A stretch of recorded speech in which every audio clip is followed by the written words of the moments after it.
अस्सलाम वालेकुम प्यारे students, welcome to doctor AQ lectures. मैं हूं आपका बायोलॉजी टीचर। अब नाइन्थ क्लास बायोलॉजी में टॉपिक डिस्कस कर रहे थे जिसका नाम है साइंटिफिक मेथड।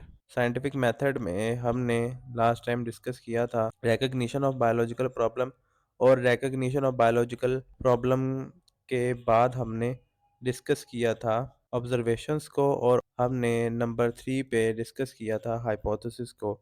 और हाइपोथेसिस के बाद हमारा जो आज का टॉपिक हमारा स्टार्ट होता है वो डिडक्शन से है। तो हमने पहले तो शनाख्त कर ली कि मसले का पता लगाया, फिर उसके बाद हमने मुशाहिदात किए, फिर हमने मफरूज़ा बनाया। मफरूज़ा बनाने के बाद हम आ जाते हैं डिडक्शंस के ऊपर।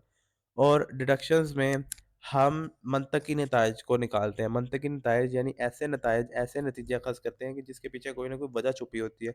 हम उस वजह को ज़ाहिर करने की, उसको बाहर निकालने की कोशिश करते हैं। तो यही बात यहाँ पर लिखी है कि साइंटिस्ट क्या करते हैं, develop logical conclusions from their hypothesis. वो अपने मफरूज़ा जात जो उन्होंने बनाए थे उसमें से लॉजिकल कंक्लूजन्स निकालते हैं, मंतकी नताइज निकालते हैं अपने हाइपोथेसिस से। और यही जो कंक्लूजन्स होते हैं इन्हीं को डिडक्शंस कहते हैं। और इसमें हम अगर और मगर का इस्तेमाल करते हैं, इफ़ और देन का इस्तेमाल करते हैं कि अगर ऐसा हुआ तो फिर ऐसा होना चाहिए। इस तरह से हम इफ़ और देन का यूज़ करते हैं। हमारी जो स्टेटमेंट होती है उसमें इफ़ और देन का इस्तेमाल होता है। और उसके बाद यहाँ पर देखें कि हाउ डिडक्शंस वर्क। डिडक्शन किस तरह से काम करती है। डिडक्शन के अंदर जो है इसकी जो लॉजिकल प्रोडक्शन इसके अंदर होनी चाहिए। यानी हम ऐसी पेशन गोई करते हैं, बेसिकली हम पेशन गोई करते हैं कि ऐसा हो सकता है, तो उसके पीछे कोई ना कोई लॉजिक होना चाहिए, और उसमें इफ़ और देन का यूज़ होना चाहिए, और वो ऐसा हाइपोथेसिस होना चाहिए, ऐसा ऐसी डिडक्शन होनी चाहिए कि जिस पर हम मज़ीद टेस्टिंग कर सकें। यही बातें यहाँ पर लिखी हैं कि how deduction work. Logical prediction होनी चाहिए कि a deduction predicts what will happen if the hypothesis is true. एक डिडक्शन इस बात की पेशेनगोई करती है कि अगर हमारा ये हाइपोथेसिस बनाया हुआ ये सच हुआ तो फिर क्या होगा। और इसमें आमतौर पर it follows if then pattern, इसमें इफ और देन का इस्तेमाल होता है कि अगर ये हाइपोथेसिस ठीक हुआ तो then a specific result should अगर, तो फिर एक खास किस्म का नतीजा निकलना चाहिए। और ये जो डिडक्शन है it can be used for testing, इसको टेस्टिंग के लिए भेजा जा सकता है, इस पर टेस्ट किया जा सकता है। Scientist test deduction through experiment, और डिडक्शंस पर एक्सपेरिमेंट्स करते हैं। इसमें सवाल देखें किस तरह से आता है, what are deductions in scientific research. Deductions क्या होती हैं साइंटिफिक रिसर्च में, या फिर किस तरह से सवाल आ सकता है, how does our deduction help in scientific experiments, वो किस तरह से मदद करती है, या फिर हाइपोथेसिस और डिडक्शन के दरमियान आपस में क्या ताल्लुक क्या है। एग्जाम्पल दी गई है आपकी बुक में, वो ये है कि अगर मिसाल के तौर पर पत्तों का रंग आप देखते हैं कि अक्सर पत्ते जो है वो पीले पड़ जाते हैं, उनके रंग जो है वो सब्ज़ जो रंग है वो उनमें कम हो जाता है। तो उसकी वजह के बारे में ये कहा जाता है कि जो पत्तों का कलर है और उनकी जो ग्रोथ रुक गई है वो आयरन की वजह से है, कि आयरन जो मिट्टी के अंदर मौजूद है, अगर उसकी कमी हो जाए कहते हैं कि उसके पत्तों का रंग जो है वो ज़र्द और पीला पड़ना शुरू हो जाता है और उसकी ग्रोथ रुक जाती है। तो फिर ये एक हमने बना लिया, ये एक मफ़रूज़ा हाइपोथेसिस है। अगर ऐसा है, सच है, तो फिर अगर हम मिट्टी के अंदर आयरन को डाल दें, तो फिर उसकी ग्रोथ ठीक होने हो जानी चाहिए और उसके पत्तों का रंग भी वापस बहाल हो जाना चाहिए। यही जो बात है, ये डिडक्शन कहलाएगी। यहाँ पर देख लें, जो मैंने बातें आपसे की हैं, यही यहाँ पर लिखी हैं कि हाइपोथेसिस क्या है। मिसाल के तौर पर leaf discolouration and stunted growth in a plant, किसी भी पौधे में उसके कल पत्तों का रंग फीका पड़ जाना, पीला पड़ जाना, या स्टंटेड ग्रोथ मतलब उसकी ग्रोथ में रुकावट आ जाना, रुक जाना, are caused by iron deficiency the soil. वो मिट्टी के अंदर मौजूद जहाँ से उसने नमकियात हासिल करने हैं उसमें आयरन की कमी की वजह से अगर है, तो डिडक्शन क्या होगी कि अगर वाक़ई ही आयरन डेफिशिएंसी ये वजह है इसकी, तो मिट्टी के अंदर adding iron to the soil, iron add करेंगे तो उससे दोबारा उसका कलर बहाल हो जाएगा और उसकी ग्रोथ भी ठीक होना शुरू हो जाएगी। यहाँ पर सवाल किस तरह से आएगा, right a deduction for the hypothesis, कि ये हाइपोथेसिस जो यहाँ पर लिखा है उसके बारे में आपकी डिडक्शन क्या बनती है। तो डिडक्शन आप लिख देंगे ये जो ऊपर अभी हमने पढ़ी है, तो ये इसका सवाल आपका 2 नंबर का हल हो जाएगा। यहाँ पर एक और एग्ज़ाम्पल मैंने आपके लिए खुद से लिखी है कि मिसाल के तौर पर बैक्टीरिया के हवाले से एक हाइपोथेसिस है कि बैक्टीरिया गर्म माहौल में ज़्यादा तेज़ी से ग्रो करते हैं। तो डिडक्शन इसकी क्या बनेगी कि इफ़ बैक्टीरिया ग्रो फास्टर, अगर वाक़ई बैक्टीरिया गर्मी के माहौल में ज़्यादा ग्रो करते हैं, तो फिर जब हम उन्हें गर्म माहौल प्रोवाइड करेंगे, तो क्या होगा, will increase their growth rate, तो उसकी वजह से उनकी ग्रोथ की जो शरह है, वो ज़्यादा बढ़ जाएगी। तो बिल्कुल ऐसा ही होगा। ये हाइपोथेसिस और ये डिडक्शन की एक मिसाल थी। तो यहाँ पर आपका ये सवाल भी मुकम्मल तौर पर हल हो गया। ये मैंने खुद से आपके लिए एग्जांपल लिखी है, इसको आप समझ लें, याद करने और लिखने की ज़रूरत आपको नहीं है। एक्सपेरिमेंट नंबर 5वां स्टेप है डिडक्शंस के बाद। एक्सपेरिमेंट्स का मतलब होता है तजर्बात करना, जिस तरह आपको यहाँ पर डायग्राम में नज़र आ रहा है कि साइंसदान जो है वो तजर्बा कर रहे हैं। फिर उसके बाद एक्सपेरिमेंट्स होते क्या हैं? They are the most important of the scientific method, सबसे अहम होते हैं। जितने भी आपके एमसीक्यूज़ में आ सकता है कि सबसे इम्पोर्टेंट स्टेप कौन-सा है, वो एक्सपेरिमेंट्स हैं, एक्सपेरिमेंटेशन है और इसके हवाले से आपसे सवाल भी आ सकता है, अभी सवाल नीचे आएगा। तो क्या होता है कि साइंटिस्ट एक्सपेरिमेंट करते हैं ताकि वो जो उन्होंने हाइपोथेसिस बनाया था और जो डिडक्शन उन्होंने बनाई थी उसको टेस्ट कर सके कि आया कि वो ठीक है या नहीं। Scientist perform experiment to test hypothesis and determine which one is correct, कौन सा हाइपोथेसिस हमारा ठीक है। एक्सपेरिमेंट्स किस तरह काम करते हैं? सबसे पहले हाइपोथेसिस को टेस्ट किया जाता है। अगर वो हाइपोथेसिस ठीक हो तो उसे एक्सेप्ट कर लेंगे, अगर नहीं ठीक हो तो उसे रिजेक्ट करेंगे, फर्दर स्टडी करेंगे। तो बिल्कुल यही बातें यहाँ पर लिखी हैं कि टेस्टिंग हाइपोथेसिस, एक्सपेरिमेंट किस तरह काम करते हैं।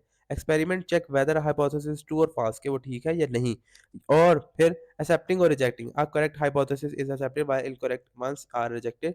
ठीक वाले जो होंगे उनको कबूल कर लिया जाएगा और गलत जो होंगे उनको रिजेक्ट किया जाएगा। फर्दर इन्वेस्टिगेशन होगी, जाहिर सी बात है। Scientist make new predictions in deductions and perform more experiment to confirm the results. नए जो है वो डिडक्शंस, वो उनको नई पेशन गोइयाँ आएँगी, फिर वो मज़ीद उस पर एक्सपेरिमेंट्स करेंगे और फिर उससे कंक्लूजन निकालेंगे, उससे नतीजा निकालेंगे। यहाँ पर क्वेश्चन किस तरह से आ सकता है, what is the most basic step of scientific method? तो एक्सपेरिमेंट्स हैं। एक्सपेरिमेंट जो है वो एक्सपेरिमेंटेशन सबसे बेसिक स्टेप है। यहाँ पर यहाँ आपका ये सवाल बनता है, यहाँ पर इसमें आंसर लिखेंगे। फिर उसके बाद देखें कि एक और सवाल बड़ा इंपॉर्टेंट पूछा जाता है कि एक्सपेरिमेंट्स के अंदर 2 तरह के ग्रुप होते हैं, एक एक्सपेरिमेंटल ग्रुप होता है और एक कंट्रोल ग्रुप होता है। और हमने जो है वो उसके अंदर सारी चीज़ें उनको सेम प्रोवाइड करनी होती है, सिवाय उस चीज़ के जो हमने जिस चीज़ को चेक करना है। मिसाल के तौर पर हमने जो है यहाँ पर आपकी एग्ज़ाम्पल यहाँ पर दी गई है कार्बन डाइऑक्साइड की, कि हमने कार्बन डाइऑक्साइड की मिकदार को चेक करना है कि क्या कार्बन डाइऑक्साइड की मिकदार से क्या पौधे की ग्रोथ को फ़र्क पड़ता है। एक पौधे में इसमें क्या होगा कि एक कंट्रोल ग्रुप होगा और एक एक्सपेरिमेंटल ग्रुप होगा।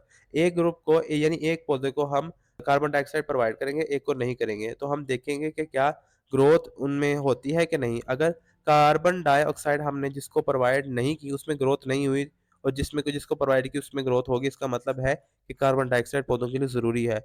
लेकिन अगर दोनों में ग्रोथ हो जाती है, इसका मतलब ये है कि कार्बन डाइऑक्साइड से कोई फ़र्क नहीं पड़ता। तो यहाँ पर एक्सपेरिमेंटल ग्रुप और कंट्रोल ग्रुप जैसे मैंने आपको बताया वही बातें यहाँ पर लिखी हैं। When conducting experiment scientist set up 2 group, 2 group बनाते हैं, एक्सपेरिमेंटल ग्रुप और कंट्रोल ग्रुप।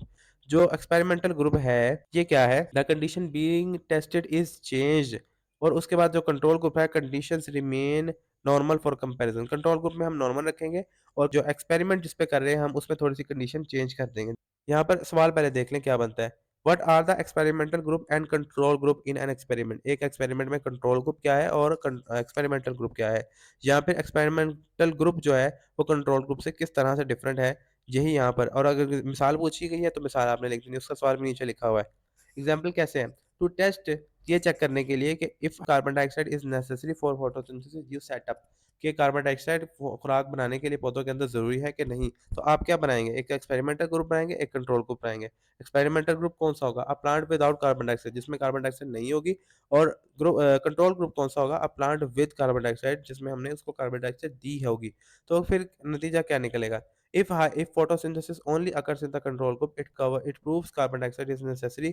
अगर फोटोसिंथेसिस सिर्फ कंट्रोल ग्रुप में होती है तो हमें पता चल जाएगा कि हाँ वाकई ही कार्बन डाइऑक्साइड बहुत ज़रूरी है।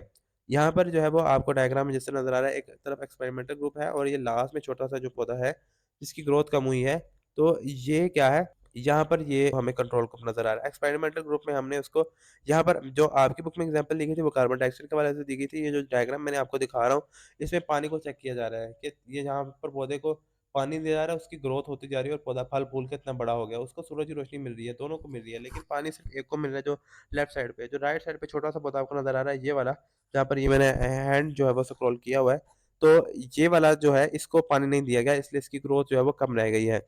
यहाँ पर सवाल किस तरह से आता है, in carbon dioxide experiment for photosynthesis what role does the experimental group play?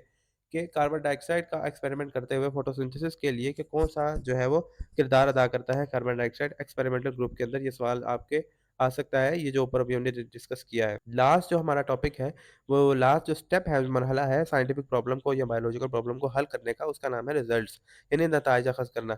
After experiment scientist collect data, analyse data to understand the results, के हम साइंसदान क्या करते हैं, वो जितना भी डाटा होता है उसको इकट्ठा करते हैं, फिर उसको देखते हैं, उस पर जो है वो तज्ज़िया करते हैं। फिर उसके बाद वो क्या करते हैं, वो ग्राफ का, टेबल का, साइंटिफिक स्टैटिस्टिकल मेथड्स का इस्तेमाल करते हैं, मुख्तलिफ आलात का इस्तेमाल करते हैं ताकि उन नताइज को अच्छे से उसका रिज़ल्ट निकाल सकें। They use statistical methods, graphs and table to summarize findings, के लिए जो हासिल किया गया उसको आसानी से हम जो है वो दरियाफ़्त कर सकें। तो उसके बाद यहाँ पर सवाल देखें, what do scientist do after getting data from their experiment? Experiment करने के बाद क्या करते हैं, रिजल्ट्स निकालते हैं। तो ये यहाँ पर 2 लाइनें इसके आंसर में होगी। उसके बाद सवाल देखें कि how scientist share their findings?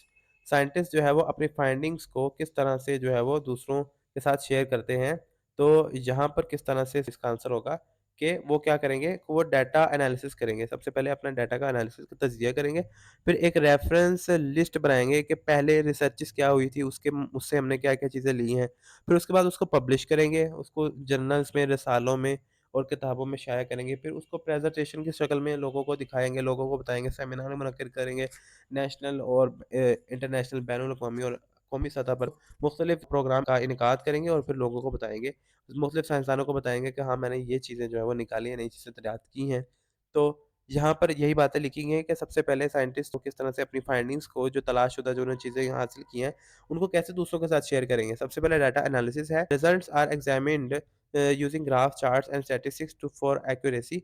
तो इस तरह से वो चार्ट का, ग्राफ वगैरह का इस्तेमाल करेंगे ठीक तौर पर अपने नताइज को निकालने के लिए। रेफरेंस लिस्ट, इसमें क्या करेंगे, all sources of information are cited to give credit to previous research, ताकि हम जो है वो प्रीवियस जो पहले वाली रिसर्च जिसको हमने स्टडी किया, जिसके साथ हमने लिंक किया, उसको भी हम जो है वो साथ में क्रेडिट दे सकें। फिर उसके बाद पब्लिशिंग करेंगे, यानी शाया करेंगे। फाइंडिंग्स जो हमने चीज़ें हासिल की हैं are published in scientific journals and books for future research, और मुस्तकबिल में होने वाली रिसर्च के हवाले से साइंटिफिक जर्नल्स यानी साइंसी जो है वो रिसाले और किताबों में उसको शाया किया जाएगा। उसके बाद प्रेज़ेंटेशन और सेमिनार का जो वक़्त आता है। Scientist present their work at national and international meetings to share knowledge, के साइंसदान कौमी और बैनुल-अक़वामी सतह पर अपने नॉलेज को फैलाएँगे। अगर आपको वीडियो ज़्यादा डिटेल में लग रही है, जहाँ पर आपको लग रहा है कि मैं बहुत ही ज़्यादा स्पीडली जो है वो पढ़ा रहा हूँ, तो आप इस वीडियो की स्पीड को ऐसा कर सकते हैं। स्पीडली इसलिए पढ़ा रहा हूँ क्योंकि टाइम इसमें ज़्यादा लग रहा है, मैं बहुत ज़्यादा लंबा लेक्चर प्रोवाइड करता हूँ, लेंथी डिटेल में चला जाता हूँ। तो इसके लिए आपने नाज़िम होना, इसमें आपका ही फ़ायदा है। अगर आपको डिटेल में लेक्चर पढ़ाया जा रहा है, तो आपको समझ भी उतनी अच्छे से आएगी। यहाँ पर देख लें, एग्ज़ाम्पल मैंने खुद से लिखी है, एग्ज़ाम्पल आपकी बुक में नहीं है, आप इसको समझ लें सिर्फ़, और बिल्कुल आप इसको चाहे ना लिखें। तो यहाँ पर सवाल पहले देख लें कौन-सा आ सकता है, किस तरह से। क्वेश्चन नंबर 16 है, how do scientist share their findings with other scientist, के किस तरह से वो फाइंडिंग को शेयर करते हैं, यही अभी हमने देखा है, इसका ये जवाब है। इसकी एग्ज़ाम्पल आप देख लें। एक साइंटिस्ट है, उसने पौधे की ग्रोथ के ऊपर सनलाइट का, यानी सूरज की रोशनी का अमल देखा है, तो and record the height of the plant daily, और उसको डेली उसने उसको कैलकुलेट किया है। डाटा एनालिसिस में क्या करेगा, वो ग्राफ को शो करेगा, वक़्त के साथ-साथ जिसमें उसकी हाइट दिखाई देगी। फिर उसको पब्लिश करेगा रिसर्च पेपर के ऊपर कि किस तरह से उसमें सूरज की रोशनी ने पौधे की ग्रोथ पर असरअंदाज़ हुई, और प्रेज़ेंटेशन में फिर उसको वो कॉन्फ्रेंसेस में दूसरे रिसर्चर्स को दिखाएगा, वही बातें जो भी हमने की हैं। यहाँ पर ये देख लें कि एक ग्राफ यहाँ पर बनाया गया है, इसमें प्लांट की ग्रोथ दिखाई गई है।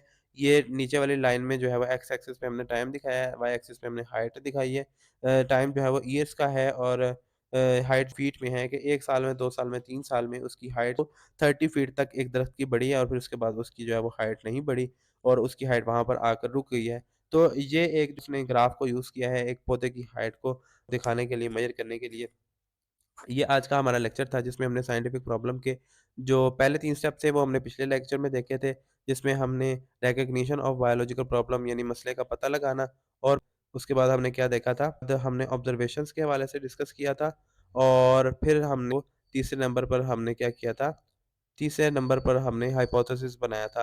हाइपोथेसिस बनाने के बाद हमने रिडक्शंस देखा, जिसमें हम इफ देन का यूज़ करते हैं, लॉजिकल कंक्लूजन्स निकालते हैं, हमने इसकी एग्ज़ाम्पल्स देखी, फिर उसके बाद एक्सपेरिमेंटेशन, और लास्ट में जो हमारा जो टॉपिक है, जिसमें हमने लास्ट स्टेप है वो रिज़ल्ट्स का है, कि साइंटिस्ट अपने रिज़ल्ट्स को निकाल कर वो लोगों के सामने पेश करते हैं। तो ये हमारा आज का लेक्चर था। कि अगर आपको हमारी वीडियो ज़रा भी अच्छी लगी है, तो इसको लाइक कर दें, चैनल को सब्सक्राइब कर दें, और यही हमारे लिए हमारी हौसला अफ़ज़ाई होती है कि इतनी मेहनत से हम आपके लिए वीडियो बनाकर लाते हैं, लेक्चर बनाकर लाते हैं, बहुत टाइम लगता है।